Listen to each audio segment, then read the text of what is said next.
Okay, so stay down here. Hello everyone. នៅក្នុងមេរៀននេះណាខ្ញុំសូមលើកប្រធានបទមួយទាក់ទងជាមួយ how to say the dates. Okay សម្រាប់ភាសាអង់គ្លេសប្រចាំថ្ងៃយើងអញ្ចឹងរបៀបនិយាយពីកាលបរិច្ឆេទថ្ងៃខែឆ្នាំហ្នឹងតើយើងរៀននិយាយបែបណាអញ្ចឹងណាឧទាហរណ៍ថ្ងៃហ្នឹង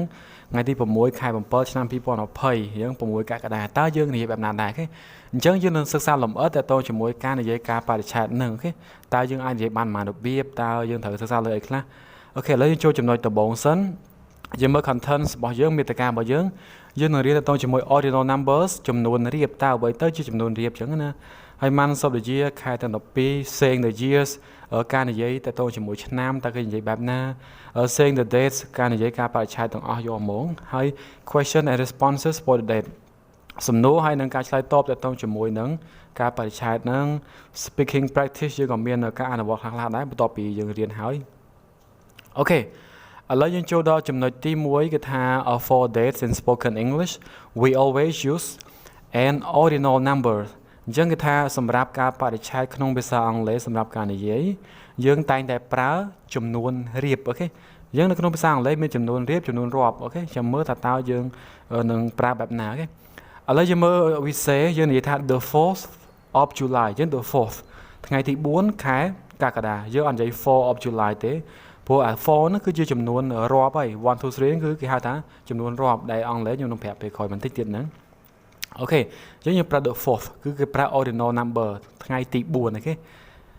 អូខេអញ្ចឹងគេបញ្យល់ទៅជាមួយ ordinal numbers ចំនួនរៀបហ្នឹងថា numbers that show the order or sequence normally there's a th at the end of the number អញ្ចឹងគេថាចំនួនរៀបវាស្មើនឹងចំនួនដែលបង្ហាញពីលំដាប់លំដោយអញ្ចឹងគឺលំដាប់ឧទាហរណ៍ថាទី1ទី2អាហ្នឹងគឺលំដាប់លំដោយហើយជាធម្មតាមាន th នៅខាងចុងលេខអូខេយើងមើលឧទាហរណ៍អញ្ចឹងលេខមាន2មាន cardinal number ហើយនិង ordinal number អញ្ចឹងយើងមើលនេះ7លេខ7ដល់ពេលទី7យើងប្រើ 7th មាន th នៅខាងចុងអាហ្នឹងហើយដែលហៅថាចំនួនរៀបពោះមានទីលំដាប់លំដោយអូខេអញ្ចឹងយើងមើលលេខមានពីរប្រភេទបែបហ្នឹងគឺ cardinal number និង ordinal number អូខេអូខេឥឡូវយើងចូលដល់ចំណុចមួយទៀតតើទៅជាមួយ list of ordinal numbers បញ្ជីរបស់លេខចំនួនរៀបហ្នឹងតើតាមពិតយើងបដោតតែត្រឹមលេខទី1ដល់ទី31ទេព្រោះយើងប្រើវានៅក្នុងការបរិច្ឆេទអូខេព្រោះថ្ងៃខែយើងមានត្រឹមថ្ងៃទី31ដល់ថ្ងៃ1ដល់ថ្ងៃទី31អូខេឥឡូវយើងមើលតើទី1យើងប្រើអីគេអញ្ចឹងទី1គឺ firstអញ្ចឹងយើងសរសេរកាត់គឺលេខ1ហើយ st អាហ្នឹង first អូខេ first ហើយទី1ដល់ពេល second ទី2យើងមើលអក្សរលេខកាត់វាគឺលេខ2ហើយ nd ហ្នឹងពេលយើងសេថ្ងៃខែគឺសេអញ្ចឹង second ដល់ពេលទី3គឺ third អូខេដល់ពេលទី4 fourth យើងអាចបញ្ចេញសម្លេង th ទៅលក្ខណៈជាការលានដាច់ជាងគេឲ្យលេខ s ខ្យល់ s តែលានដាច់ជាងគេបិទខ្យល់អូខេ fourth អូខេអញ្ចឹងយើងគួរតែរៀនទៅជាមួយការ pronoun ពាក្យ th ហ្នឹងអូខេយើងមើលមួយទៀតទៅជាមួយនេះ number 5ទី5គឺ fifth មិនមែន 5 ទេបើ cardinal number យើង 5 តែ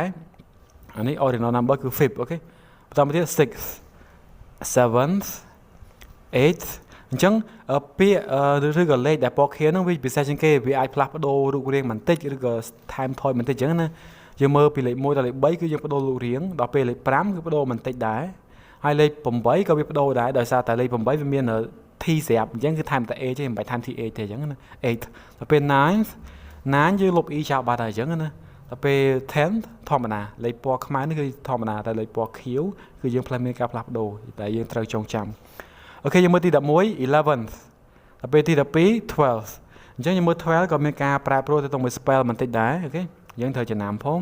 ហើយទី13គឺ 13th អញ្ចឹងធម្មតាទេទី14 14th ធម្មតា15 15th ធម្មតាដែរទេ16 16th 17th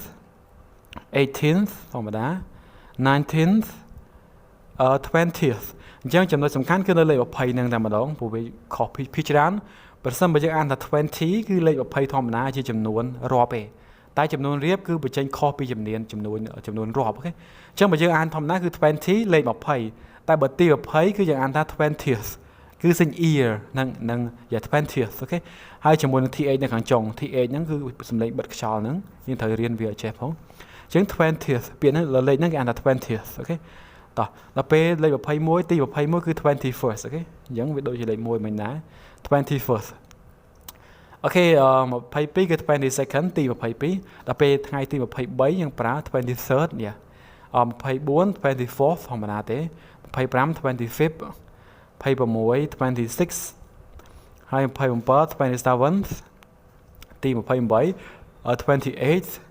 ហើយទី29 29th ចុងក្រោយទី30មិនមែនចុងក្រោយទេនៅមាន31ទៀតតាម30គឺ 30th ចា៎នឹងស្រៀង 20th ដែរទី20គឺ 20th ដល់ពេលទី30គឺ 30th អញ្ចឹងគឺយើងអានតែអញ្ចឹងចុងក្រោយគឺ 31st ថ្ងៃទី31អូខេនេះគឺជាបញ្ជីឬក៏លេខទាំងលេខចាប់ពីលេខ1ទី1ដល់ទី31ដែលយើងប្រើនៅក្នុងការបរិច្ឆេទអូខេយើងមិនអាចប្រើ for ឬក៏ចង់និយាយថា for of July ដូចខាងលើមិញយើងមិនអាចប្រើចំនួនរាប់បានទេគឺយើងប្រើចំនួនរៀបដែលហៅថា ordinal number ហ្នឹងអូខេឥឡូវខ្ញុំសូមអានពីលេខ1ដល់ទី31វិញភាសាទៀតអូខេ first second third fourth fifth sixth seventh eighth ninth 10th 11th 12th 13th 14th 15th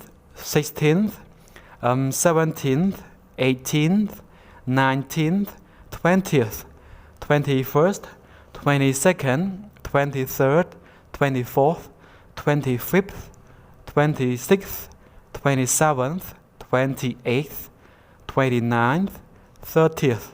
31st អូខេអញ្ចឹងយើងមានពេលតែយើងរៀនឲ្យខ្លួនឯងទៅហើយព្យាយាមរៀនបញ្ចេញសម្លេង TH ផងតើគេបញ្ចេញបែបណាអញ្ចឹងណាគឺយើងលក្ខណៈសម្លេង S តែយើងបិទខ្យល់អាចយកអណ្ដាតទៅប៉ះថ្មិញខាងលើអូខេអានេះជារបៀបបញ្ចេញសម្លេង TH វាសំខាន់មែនទែនឥឡូវយើងចូលចំណុចមួយទៀតតែទៅជាមួយ Mansology ខ្ញុំសង្ឃឹមថាពួកយើងទាំងអស់គ្នាឬក៏អ្នកទាំងអស់គ្នាដែលចូលមើលវីដេអូនេះចេះតែទៅជាមួយខែហើយតែខ្ញុំគ្រាន់រំលឹកបន្តិចទេអូខេសម្រាប់អ្នកដែលមិនទាន់ចេះយើងអាចមើលភាសាទៀតបានអូខេយើងមើលខែទី1គឺ January ខែមករា January ហើយយើងមាន February March April អញ្ចឹងប្រយ័ត្នខែទី4ហ្នឹងគឺ April អ្នកខ្លះអាន April ហ្នឹងជាចំណុចដែលមិនត្រឹមត្រូវទេអញ្ចឹងយើងអានថា April យើងអាចឆែកវចនានុក្រមបានអូខេMay June July August September October November and December អញ្ចឹងយើងអានភាសាទៀត January February March April May June July August September October November and December អូខេយើងរៀនអានមើលខ្មែរផងរៀនអានឲ្យចាំទៅទៅជាមួយខែហ្នឹងបើសិនជាយើងមិនទាន់ចេះទេឥឡូវនេះចូលដល់ចំណុចមួយទៀតតទៅជាមួយនឹងhow to say the years របៀបនិយាយតទៅជាមួយឆ្នាំវិញម្ដងតើយើងអានឆ្នាំបែបណាដែរអូខេឥឡូវយើងមើលថា years are normally divided into two parts the first two digits and the last two digits អញ្ចឹង digit ប្រែថាខ្ទង់ឬក៏តួលេខហ្នឹងអញ្ចឹងគឺថាឆ្នាំជាធម្មតាត្រូវបានបែងចែកជាពីរផ្នែកពីរខ្ទង់ដំបូងហើយនិងពីរខ្ទង់ចុងក្រោយអូខេឥឡូវយើងមើលថតទី1នេះអញ្ចឹងយើងមើលឆ្នាំ1982អញ្ចឹងគឺបែងចែកពីរខ្ទង់ពីរខ្ទង់ដំបូងគឺ19ពីរខ្ទង់ចុងក្រោយគឺ82អញ្ចឹងគឺអានពីរខ្ទង់ហ្នឹងតើតងជាមួយឆ្នាំគឺយើងអានអញ្ចឹងយើងអានថា1982អញ្ចឹងឆ្នាំ1982យើងអាន1982អានពីរខ្ទង់យកតែម្ដងអូខេអញ្ចឹងមួយទៀតតោះយើងមើលមួយទៀត1999យើងអានពី2អូខេតែចាប់ពីឆ្នាំ2000ទៅពីច្រើនយើងអាន2000ចាប់ពី2001ដល់2010នេះ2001 2010អញ្ចឹងមកអូខេអាហ្នឹងគឺយើងជាសាមញ្ញបំផុតគេអានអញ្ចឹងដល់ពេល2012 2011ឡើងទៅគឺយើងអានបានពី style អាចនិយាយថា2012ឬក៏2012យើងចង់អានពីរខ្ទង់ក៏បានអានលក្ខណៈ 1000 ក៏បានអញ្ចឹងយើងមើល2012ឆ្នាំ2012ឬក៏យើងអានថាកាត់ពីខ្ទង់មក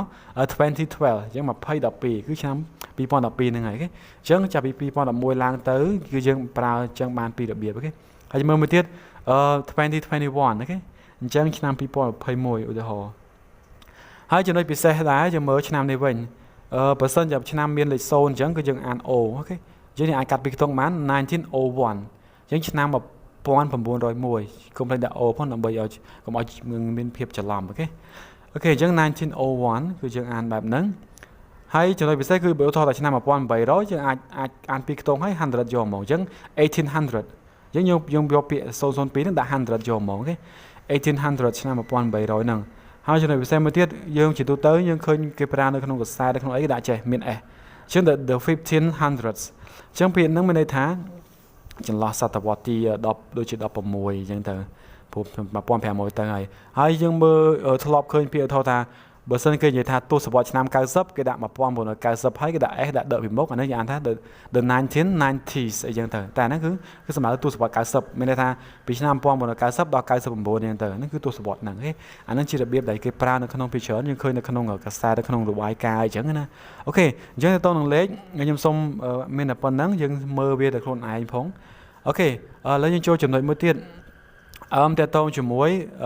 เราbiết là dương dạy ca phải chat với cái ta there are two ways of saying the dates in English មានបញ្ចូលបាយ2ដែលយើងនិយាយថ្ងៃខែបរិច្ឆេទហ្នឹងនៅក្នុងភាសាអង់គ្លេសយើងមកឧទាហរណ៍ថ្ងៃទី3ខែ4ខែ4ហ្នឹងគឺខែមេសាហើយ April អញ្ចឹងថ្ងៃទី3ខែ4គឺគេអាចសេជាលេខចេះក៏បានអាចសេទៅតងជាមួយខែជាអក្សរក៏បានអញ្ចឹងសំខាន់ដល់ពេលយើងនិយាយបែបណាគេយើងមើល style ទី1គឺយើងប្រើថា the 3rd of April 1999អញ្ចឹងអូខេយើងមើលយើងប្រើរូបមន្តបែបហ្នឹង style ទី2គឺយើងប្រើអញ្ចេះ April the 3rd 1999យើងមើលរូបមន្តវាដំបូងគេថាគេដាក់ដកហើយចំនួនរៀបបន្ទាប់មកដាក់ off ហើយដាក់ man យើងមើលខាងលើមកអញ្ចឹង the 3rd អញ្ចឹង 3rd ហ្នឹងគឺ ordinal number ហើយបន្ទាប់មកទៀតដាក់ off ហើយដាក់ man បន្ទាប់មក year យើងកុំភ្លេច command បន្តិចផងមុនពីមុខខែអូខេដើម្បីញែកបន្តិចគេមើលតាមគំរូឧទាហរណ៍ខាងលើហ្នឹងទៅ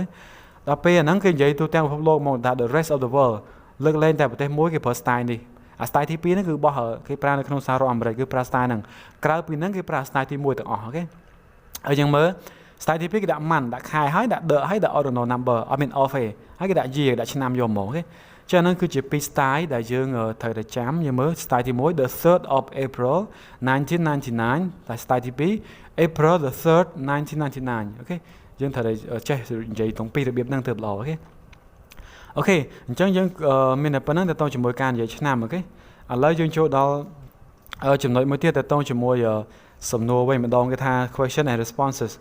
សំណួរជាមួយនឹងការឆ្លើយតបអូខេយើងមើលគេថា the main ways of asking the dates are វាធ្វើគេថាវិធីសំខាន់នៃការសួរការបរិច្ឆេទគឺថតយើងសួរតយើងមើលទី1ថា what day is it today អញ្ចឹងណាតើថ្ងៃនេះជាថ្ងៃអ្វីអញ្ចឹងណាតើចម្លើយវាចេញមកបែបណា what day is it today តើថ្ងៃនេះជាថ្ងៃអ្វីអញ្ចឹងយើងមើលចម្លើយអាចចេញមក it's Monday អាចឆ្លើយទៅជាមួយថ្ងៃហ្នឹងទៅ it's Monday ឬក៏យើងឆ្លើយទៅមួយការបរិច្ឆេទបន្តិចទៅ it's 19th វាជាថ្ងៃទី19អញ្ចឹងទៅអូខេអញ្ចឹងបើយើងសួរបែបហ្នឹងចុះបើគេសួរថា what date is it អញ្ចឹងអាហ្នឹងគេសួររកការបរិច្ឆេទដែរព្រោះ date គឺការបរិច្ឆេទអូខេតើការបរិច្ឆេទថ្ងៃហ្នឹងគឺថ្ងៃទីប្រហែលខែអញ្ចឹងណាអញ្ចឹងចម្លើយវាអាចចេញមក it's 19 May អញ្ចឹងទៅឧទាហរណ៍ថ្ងៃទី19ខែឧសភាអាហ្នឹងជាឧទាហរណ៍ទេអាហ្នឹងបើយើងសួរ date អាចឆ្នាំទៀតទៅជួនកាលអាចប្រើឆ្នាំទៅឥឡូវ2020អញ្ចឹងទៅយើងមើលខាងលើមកខ្ញុំដាក់ថ្ងៃ6អញ្ចឹងអាចថា the 6th of July 2020អញ្ចឹងទៅអូខេអាហ្នឹងជារបៀបសួរទៅតមួយការបរិច្ឆេទហ្មងអាចឆ្លើយពេញបាន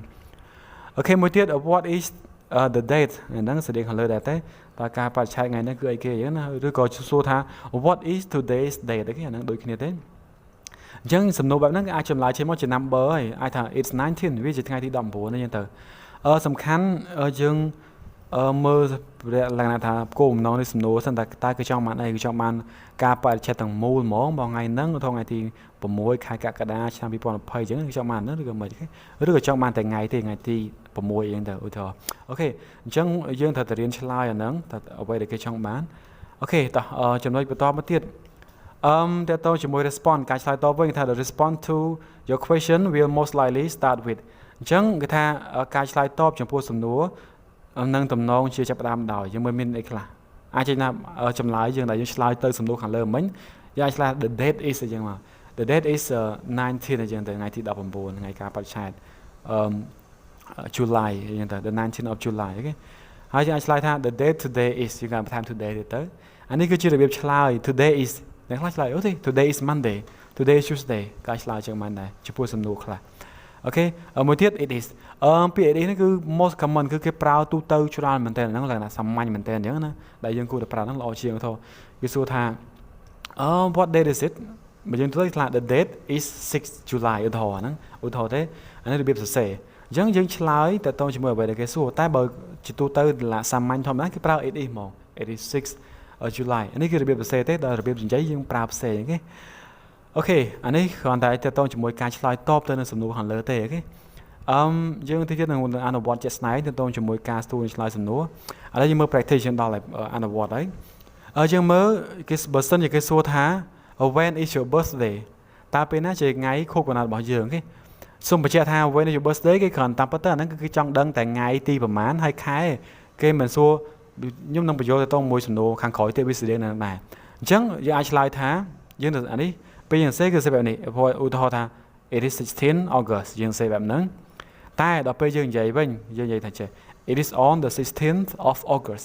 chẳngธรรมดาการปราศใช้คือยังปราศจมูก on ในเมนเอาแต่เมนไงตีเมนคล้ายคือปราศจมูก on อย่างนั้นอันนี้làจุดเบียบจิการจะเสียcái ok chẳng cái số tàu when is your birthday it's on หรือก็ it is on the 16th of August ok ok อะไรยังเมื่อที่พี่ได้ยังเทอร์เปรียบเทียบสำนวนนั้นcái số tha when were you born โอเคอันนี้มันยังสำนวนมวยได้ยังถือฉลายโบกรวมจมูกน้ำเทียด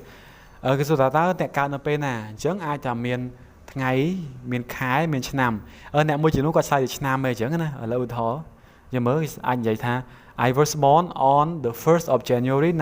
1990จังยมการเดินไงตีมวยใครมากระดาษนำมาปอมบนอากาศนี่ก่อนจิอุทธรได้จังกี่ไอ้ชายต่างอ้อมมองคือเมียนต่างไงตีเมียนต่างคล้ายเมียนชนำแต่ในครั้งก็ชลายชนำยมอุทธร I was born in 1990ยมการเดินชนำมาปอมบนอากาศคือสู้ birthday สู้ในการเดินเป็นนะไอ้ชายชนำยังกับบ้านอย่างนั้นนะโอเคอะไรยังเมื่อจำนวนสำนวน practice ที่บ่อยตาคือสู้แบบนั้นwhen is International Women's Dayแต่ไงน่าจะตั้งไงที่วิสัชเนี่ยรีกันจังจำละ it is on the 8th of March คือไงวิคือไงปุ่มใบมีเนียกันยังไงสันนี้คือไงปุ่มใบมีเนียโอเคสำนวนจงกล่าวที่บุญwhen is Independence Day แต่ไงที่วิไอเกิดเชื่อตั้งไงนานๆจังนะจังจำละคือ it is on the 9th of November จังคือไงปุ่มบุญวิจิกาคือไงได้ที่วิประกาศไอเกิดเชื่อกันจังแต่ต้องจมูกนั่ง practice จะมีแต่ปนนั่งโอเคทั้งน้องวิดโอนั่งสังคมทางในร้องให้เยอะแต่ต้องจมูกการในเยอะต้องมวยการปฏิชัยโอเคขอบคุณที่ท่าน see you in the next video thank you